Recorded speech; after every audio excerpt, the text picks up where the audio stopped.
Okay, what do we have today? This is the lecture number 3 of 12th standard, chapter number 2, economics. Third lecture of chapter number 2, economics. Utility analysis. What do we have today to study? We have concepts of utility, total utility, marginal utility. Total utility और marginal utility concepts of utility के under में ही आते हैं. Relationship between total utility and marginal utility. Then we have law of diminishing marginal utility, and also we have assumptions. But assumptions मैंने अभी लिखा नहीं है just because of some reasons. You will come to know after that. Okay, so let us get started. We are heading towards next topic. So this is Basit sir welcoming you to one more lecture from your own classes, The Tutors.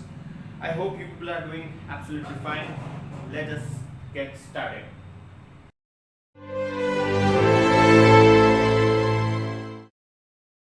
So, enough of introduction. We have to start with concepts of utility. There are two types of utilities: total utility and marginal utility. Total utility और marginal utility क्या होती है वो अभी मैं तुम लोगों को बताऊंगा, और उसका रिलेशनशिप हम लोग स्टडी करेंगे. उसके मतलब व्हाट इज द डिफरेंस, और यू कैन से कि मतलब वो किस तरीके से तुम लोग को एक बाइफर्केट करके मैं बताऊंगा एक टेबल में. I have given you the table मैंने तुम लोगों को व्हाट्सएप किया था. To all the new viewers, if you are not having any details, we'll be having the diagram right now. Okay. Concepts of utility. There are two types of utility: total utility and marginal utility. Total utility refers to the aggregate of utility derived by the consumer from all units of a commodity consumed. It is an aggregate of utilities from all successive units of a commodity consumed. Marginal utility, that is MU. Marginal utility refers to the additional utility derived by a consumer from an additional unit of a commodity consumed. In other words, it is the addition made by the last unit of the commodity consumed. Now, what they have told over here is, now, उन लोग ने क्या बोला है, that मेरे सामने अभी 5 Apple रखा है, ठीक है, ओके, मेरे सामने अभी 5 एप्पल रखा है. पहला एप्पल खाने के बाद मुझे 10 यूटिलिटी मिली. तो एक एप्पल की वो टोटल यूटिलिटी क्या होगी? Just in units. एक अजम्पशन है कि मैंने पहला एप्पल खाया तो मुझे यूटिलिटी 10 मिली, तो वो मेरी 10 यूटिलिटी वो टोटल यूटिलिटी रहेगी, और वही यूटिलिटी मार्जिनल यूटिलिटी रहेगी. Okay, please understand what I am saying right now, ठीक है. अगर नहीं समझता है, चलो ये टेबल के जरिए हम लोग स्टडी करने की कोशिश करते हैं, ठीक है. ये टेबल में तुम लोग को देख के आप पता चल रहा रहेगा. जस्ट एन एग्जाम्पल, मेरा जो एग्जाम्पल है वही हम लोग यहाँ पर लेंगे कि पहला एप्पल खाया मैंने तो मुझे 10 यूटिलिटी मिली, वही मेरी टोटल यूटिलिटी थी और वही मेरी marginal utility. Just because it was first Apple. Initially total utility और मार्जिनल यूटिलिटी ऑलमोस्ट सेम ही रहता है. दूसरा एप्पल खाया मैंने तो मेरी टोटल यूटिलिटी हो गई 18. मतलब पहले एप्पल की 10 और सेकंड एप्पल की यूटिलिटी थोड़ी कम हो गई, 8 हो गई, ठीक है. तो मेरी टोटल यूटिलिटी 18 रहेगी, बट सेकंड एप्पल की कितनी है? 8. तो वो मेरी मार्जिनल यूटिलिटी. टोटल यूटिलिटी में हम लोग ने फर्स्ट और सेकंड एप्पल दोनों का टोटल लिया और उसकी यूटिलिटी हम लोग ने कैलकुलेट करके सेकंड कॉलम में लिखी, तो वो मेरी टोटल यूटिलिटी हो गई, that is 80.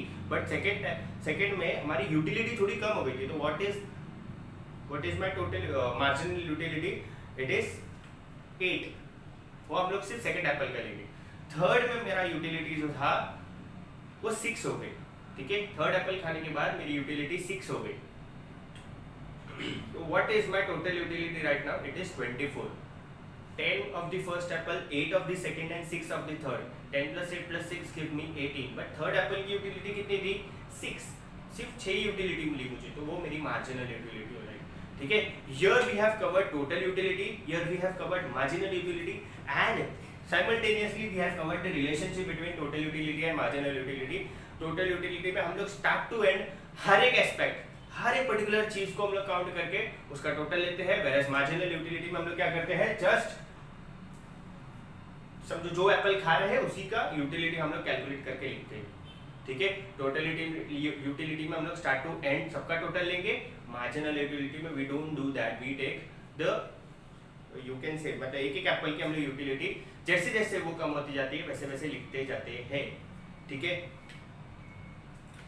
We covered 3 topics in just few minutes, ठीक है. कितना फटाफट हो गया देखो. And now we have law of diminishing marginal utility. Law of diminishing marginal utility क्या बोलता है यहाँ पर, बहुत सिंपल सा कॉन्सेप्ट है, सिंपल सा कॉन्सेप्ट, ठीक है। अभी हम लोग ने एक एप्पल का एग्जांपल लिया, ठीक है, we took the example of apple. पहला एप्पल खाया 10 यूटिलिटी मिली, दूसरा एप्पल खाया 8 यूटिलिटी मिली, थर्ड एप्पल खाया 6 यूटिलिटी मिली, उसका टोटल लिया तो टोटल यूटिलिटी, एक एक एप्पल का काउंट किया तो मार्जिनल यूटिलिटी। वो सब अभी थोड़ा सा साइड में रखते हैं। डिमिनिशिंग मार्जिनल यूटिलिटी क्या होती है, सिंपल वर्ड्स। डिमिनिशिंग मतलब वो चीज जो कम होते जा रही है, एकदम कम, धीरे धीरे धीरे धीरे उसका वैल्यू जो है वो कम होता जा रहा है। तो obviously the utility which we are deriving by eating apples continuously is called diminishing marginal utility। अभी जैसे कि पहला वाला एप्पल खाया तो मुझे यूटिलिटी 10 मिली थी, बट सेकंड वाले एप्पल में 8 मिली यूटिलिटी, तो मतलब मेरी यूटिलिटी जो है वो 2 यूनिट से डिमिनिश हो गई है, थर्ड में 6 हो गया तो और 2 यूनिट से डिमिनिश हो गई। समझ में आ रहा है? The utility is decreasing now इसमें भी एक थोड़ा सा होते ना शर्तें हैं कुछ। The apple should be homogeneous, ठीक है, एक जैसा ही दिखना चाहिए। The apple should be same in taste, it should be same in size, it should be same in colour, it should be same in weight, it should be everything should be same, मतलब सब के सब Apple same similar होने चाहिए, ठीक है, same नहीं बोलेंगे, सिमिलर होने चाहिए। And it should not have any minor difference. और उसको सबसे इंपॉर्टेंट पॉइंट है, उसको हमको कंटिन्यूअसली कंज्यूम करना है। अगर मैं एक एप्पल दोपहर को खाता हूँ, दूसरा एप्पल रात को खाता, तो मेरी यूटिलिटी डिमिनिश नहीं होगी, मुझे वापस से भूख लग गई ना। You should consume the apple continuously, the apple should be homogeneous, same in size, same in colour, same in taste, same in weight, everything should be same, ठीक है, सिमिलर, सेम, जो भी बोल रहा है वो सब, ठीक है। अगर हमने उसको कंटिन्यूअसली कंज्यूम किया तो ही ये पर्टिकुलरली हम लोग डिमिनिशिंग मार्जिनल यूटिलिटी को डिराइव कर पाएंगे। समझ में आया?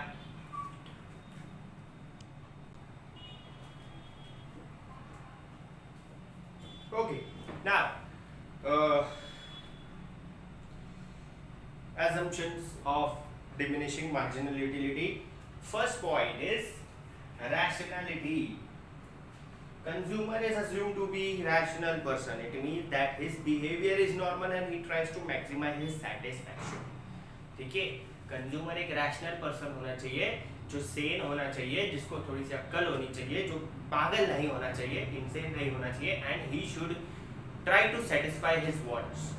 ठीक है, एक नॉर्मल इंसान अगर वो पागल नहीं है, अगर वो रैशनल नहीं है, अगर वो प्रॉपर तरीके से अपने जैसा ही है, ठीक है, नॉर्मल है, तो वो एप्पल्स खा के अपने सेटिस्फेक्शन को पूरा करने की कोशिश करेगा और ऑब्वियसली उसकी यूटिलिटी एक टाइम बाद डिमिनिश होती जाएगी। ठीक है, cardinal measurement. The law assumes that utility can be cardinally or numerically measured. Hence, mathematical operations are easily possible to know and compare the utility derived from each unit of the commodity. Now, utility can be measured cardinally or mathematically, numerically. तो हम लोग उसके problems, हम लोग उसके sums, हम लोग उसका जो calculations है वो भी कर सकते हैं mathematical way में. ठीक है. Third point, all units of commodity consumed are exactly homogeneous or identical in size, shape, color, taste, etc. As I said, हर एक एप्पल सेम, हर एक एप्पल होमोजेनियस होना चाहिए, ठीक है, same in colour, same in size, it should be identical, ठीक है, identical होना चाहिए, मतलब सब सेम दिखना चाहिए, साइज सेम होना चाहिए, कलर टेस्ट वगैरह सब कुछ सेम होना चाहिए, ठीक है। We are studying this and continuity. मैंने बोला था तुम लोग दोपहर को एक एप्पल, रात को एक एप्पल खा के तुम लोग को यूटिलिटी डिराइव नहीं होगी। You should eat those apple continuously, you should consume those apples continuously, otherwise तुम लोग को उसकी यूटिलिटी डिराइव नहीं होगी। Your consumption should be in a continuous process, it should be a continuous process, ठीक है। All the units of commodity consumed are of reasonable size, they are neither too big not too small. तुम लोग बोलोगे कि sir मैंने 10 Apple खाया जब मुझे भूख था, बट हम लोग को पता चला कि वो एप्पल जो है वो इतना सा था, ठीक है, इतने एप्पल तो आते नहीं है, बट इट इज जस्ट एक रैशनल साइज भी होनी चाहिए, उसकी नॉर्मल साइज होनी चाहिए। या तुम लोग बोलोगे कि सर मुझे भूख लगी और मैंने आधे एप्पल में पेट भर दिया, बट पता चला एक एप्पल इतना बड़ा था उसका, ठीक है, so that should not happen, मतलब ऐसा नहीं होना चाहिए, it should be of rational size as well, ठीक है, उसका प्रॉपर नॉर्मल साइज होना चाहिए, जैसा उसका you can say that defaulted size होता है एप्पल का, जितना इतना ऑब्वियसली कितना तो होता है, ठीक है। Constancy. All the related factors like income, tastes, habits, choices, likes, dislikes of a consumer should remain constant. Marginal utility of money is also assumed to be constant. ठीक है, हमारे इकोनॉमिकल, पॉलिटिकल, सोशल, कल्चरल कोई भी type के background हमारे change होने चाहिए नहीं, हमारे हैबिट्स चेंज नहीं होनी चाहिए, हमारा टेस्ट चेंज नहीं होना चाहिए, हमारा इनकम चेंज नहीं होना चाहिए। अगर मैं समझो आज एप्पल खा रहा हूँ, ठीक है, तो मैं अगर एप्पल खा रहा हूँ ना, मुझे भूख लगी और मैं एप्पल खा रहा हूँ ना, तो मुझे वो एप्पल पसंद होना चाहिए। आज मुझे वो एप्पल पसंद है, कल मैंने फिर से वो एप्पल के ऊपर एक्सपेरिमेंट किया कि मेरी उतनी ही भूख लगी। आज मैंने 3 एप्पल खाए, कल मैंने फिर से एप्पल खाने का फैसला किया, मुझे उतनी ही भूख लगी थी, बट कल क्या होता है, मुझे एप्पल नहीं पसंद है। ऐसा नहीं होना चाहिए। आज मुझे जो पसंद है वो कल भी पसंद होना चाहिए। आज मेरे जो लाइक्स है वही कल लाइक्स में होने चाहिए। It should not turn down to be a disliked commodity. ठीक है, एप्पल कल भी मैं अगर कंज्यूम करता हूँ तो मुझे वो पसंद होना चाहिए। अगर मुझे नहीं पसंद है तो ऑब्वियसली मेरी यूटिलिटी फर्स्ट एप्पल में ही खत्म हो जाएगी, या उसका जो डिमांड है, मैं जो उससे जो सेटिस्फैक्शन गेन कर रहा हूँ वो, या तो मैं अनसेटिस्फाइड रहकर ही उसको छोड़ दूंगा। ठीक है, it should not happen like that.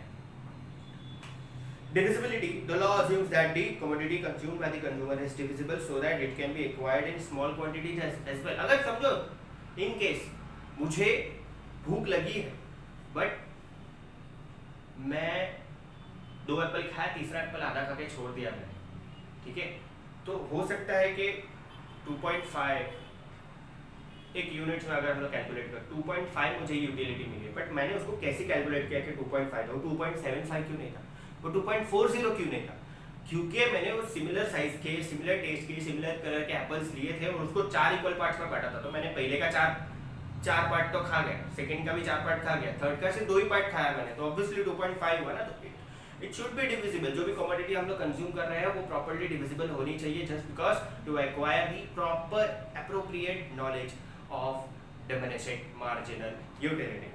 So we'll stop here for the day. As my students and the YouTube people who are viewing this video, जो ये वीडियो देख रहे हैं, उनको मालूम है कि मैं 7 पॉइंट से ज़्यादा नहीं लेता हूँ। Okay, so we are stopping here. We took last topic for the day was assumptions of law of diminishing marginal utility. It was quite a easy lecture. बहुत ज़्यादा easy था, कुछ उसमें problems आए नहीं थे। Okay, we covered the table, we covered this concepts of utility, and we covered the assumptions of utility, assumptions of diminishing marginal utility. Diminishing marginal utility, I hope you will have understood what I have taught you right now.